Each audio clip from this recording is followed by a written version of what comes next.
Here's something nobody talks about. Jack Kirby, the man who co-created Captain America, the Fantastic Four, and the New Gods, spent the last years of his career quietly designing the visual DNA of Saturday morning television.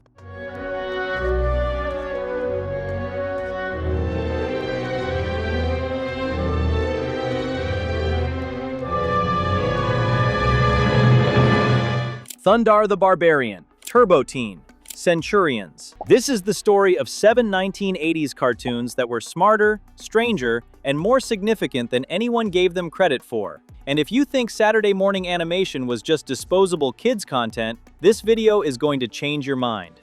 1. Thundarr the Barbarian, 1980 to 1981.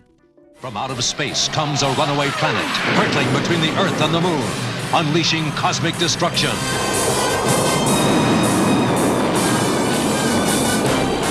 Man's civilization is cast in ruin.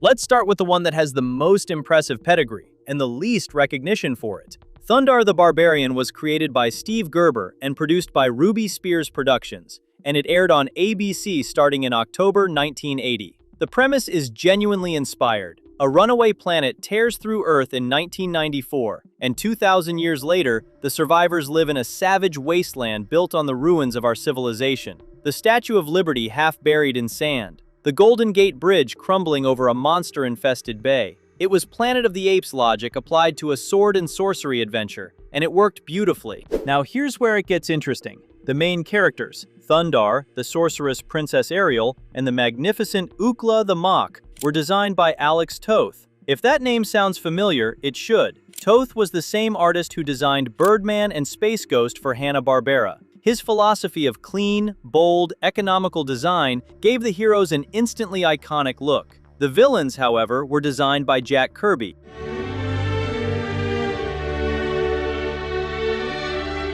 And Kirby's villains look like nothing else on television. Massive, strange, cosmically threatening figures that feel like they wandered in from a different, more dangerous universe. Joe Ruby, the show's producer, later said that Kirby's pitch artwork was what convinced ABC to greenlight the show despite their initial doubts. The King of Comics sold this cartoon to a television network on the strength of his drawings alone. 21 episodes, canceled too soon, and almost nobody over 50 knows it exists. 2. Dungeons & Dragons, 1983 to 1985. Hey, look! The Dungeons & Dragons ride!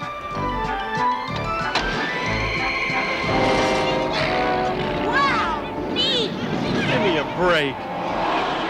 Here's a question. What's the most shocking secret ever hidden inside a Saturday morning cartoon? The answer is buried in a script that was never produced. Dungeons & Dragons ran 27 episodes on CBS across 3 seasons, co-produced by Marvel Productions and Toei Animation. 6 kids hop on a carnival ride, get transported to a fantasy realm, and spend the entire series trying to get home, guided by the cryptic, infuriating dungeon master and hunted by the one-horned villain Venger. The show wasn't afraid to be dark. Episodes ended without resolution. Heroes failed. It felt genuinely dangerous in a way most cartoons didn't dare. Then it was canceled. No finale, no way home. But here's what the show's writers knew and what the audience never got to see. A finale script called Requiem was written by Michael Reeves. It was completed, it was ready, and it contained a revelation that would have detonated the entire series. Venger, the terrifying, relentless villain who had hunted these children across 3 seasons, was the Dungeon Master's very own corrupted son. Look! Venger!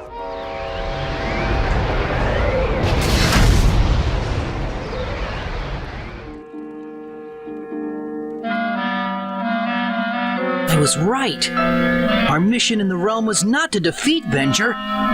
It was to redeem him.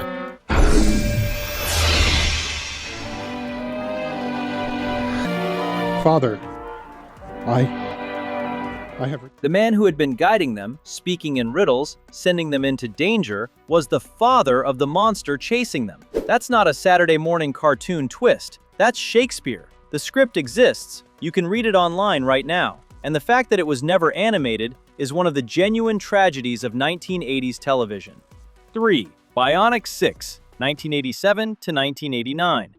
Most 1980s cartoons look like they were animated by people who were paid by the hour and trying to finish early. Bionic Six looked like it was made by people who actually cared.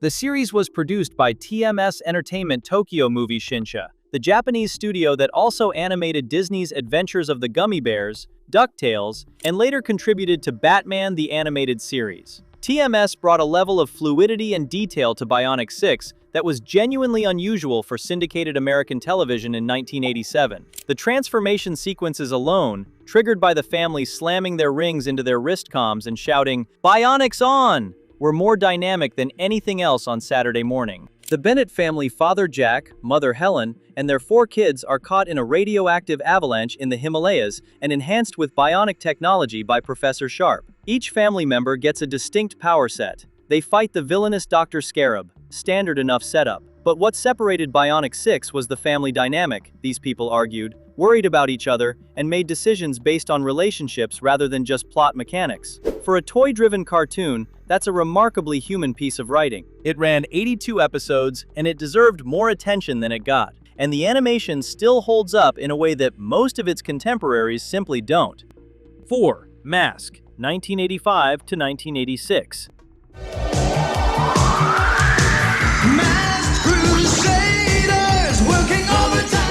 On the surface, M.A.S.K, Mobile Armored Strike Command, looks like exactly what it was. A vehicle toy commercial produced by DIC Entertainment designed to sell Kenner's line of transforming cars and trucks. Every vehicle converts into something else. A muscle car becomes a jet. A motorcycle becomes a helicopter. The acronym of the villain organization, Venom, Vicious Evil Network of Mayhem, tells you everything you need to know about the level of subtlety involved. But here's what the script never tells you, and what makes Matt Tracker a more interesting protagonist than he appears. Miles Mayhem murdered Matt Tracker's brother Andy and stole the M.A.S.K technology. That's the foundation of the entire conflict. This isn't a hero fighting evil because it's the right thing to do. It's a man hunting the person who destroyed his family. For a cartoon aimed at 8-year-olds in 1985, that is a genuinely dark and adult motivation. It's the kind of backstory that belongs in a revenge thriller, not a toy commercial. The show knew it had something. The writing in the early episodes leans into that personal stakes angle harder than most people remember. It got buried under the vehicle transformations and the catchy theme song, but it was always there, underneath. 5. Spiral Zone, 1987. If M.A.S.K hid its darkness under a slick surface, Spiral Zone didn't bother hiding anything. Surrender or pay the consequences. Earth's most powerful soldiers are Earth's last chance to fight the Spiral Zone. Based on a Bandai toy line and animated for American syndication, Spiral Zone presented a premise that was genuinely disturbing for 1987. A rogue military scientist named Overlord, real name Dr. James Bent, has deployed zone generators across the planet, covering roughly half of Earth in a biological fog that reduces unprotected humans to mindless, yellow-eyed slaves called zoners. He rules from the Chrysler Building in a conquered New York City. The heroes wear sealed suits to resist the zone and fight to reclaim the planet one territory at a time. This was not softened for children. The zoners were effectively zombies. The stakes were genuinely apocalyptic. The tone was closer to a Cold War thriller than a Saturday morning cartoon. Critics at the time thought it was too grim. Parents who actually watched it were alarmed. Kids who watched it were riveted. It ran 65 episodes and is almost completely forgotten today, which is a shame, because as a piece of dystopian science fiction, regardless of the medium, it holds up. The concept of a biological weapon that doesn't kill people but removes their agency is more unsettling now than it was then. Spiral Zone was ahead of its time in ways that nobody was ready to acknowledge in 1987. 6. Centurions, Power Xtreme, 1986. In the near future, Doc Terror and his cyborg companion hacker unleash their forces to conquer Earth. Only one force can stop this evil. A handful of brave men.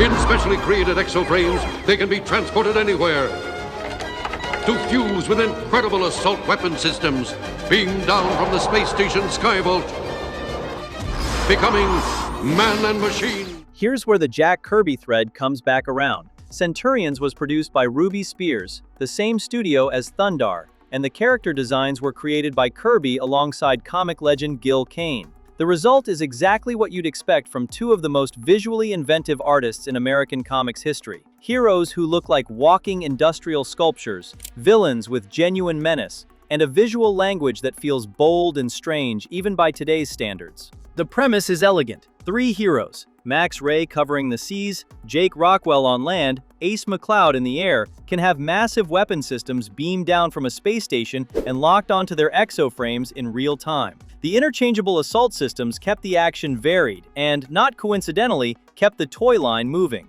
The villain, Doc Terror, is half human and half machine, a cyborg who wants to convert all of humanity to match himself. That's a more philosophically interesting antagonist than most cartoons bothered with. What makes Centurions worth revisiting is the Kirby fingerprint. Once you know what to look for, the massive, chunky machinery, the cosmic scale, the sense that these characters exist in a universe with genuine weight, you see it everywhere. The King of Comics was working in an anonymous, uncredited corner of Saturday morning television, and he brought the same imagination he brought to everything else. 7. Visionaries, Knights of the Magical Light, 1987. We end with the one that burned brightest and shortest, and the one with the most interesting failure story. It is a time when magic is more powerful than science, and only those who control the magic control destiny. They are the Visionaries. Visionaries was a Hasbro property produced by Sunbow Productions, the same studio behind G.I. Joe and Transformers, and animated by TMS Entertainment. Set on the planet Prismos, the premise begins with a genuinely compelling event. All technology on the planet fails simultaneously, and magic returns to fill the void. 2 factions of knights compete for mystical powers granted by the wizard Merklin. Each warrior carries a holographic animal totem on their chest plate that can spring to life, and their stabs unleash spells that require spoken incantations to activate. The writing was sophisticated. The world building was rich. The moral framework, 2 factions, neither entirely good nor entirely evil, navigating a world that had just been reset, was more nuanced than anything G.I. Joe or Transformers attempted. It felt like the beginning of something genuinely ambitious. It ran 13 episodes. The toy line failed, and here's why. The holographic technology on the action figures was so expensive to manufacture that Hasbro couldn't make the economics work. The toy that was supposed to be the line's greatest selling point, the actual hologram on each figure's chest, was the thing that killed it. Visionaries was destroyed by its own ambition. 1 wave of figures, no second season. A Star Comics adaptation that lasted 6 issues. It is, in the most literal sense, a show that was too good for the system it existed in. You may have been in the other room when these were on, but your kids weren't. And the imagination that went into these shows, the genuine creative ambition underneath the neon and the catchphrases, shaped the way a generation thinks about storytelling, about heroes, about what Saturday morning could be.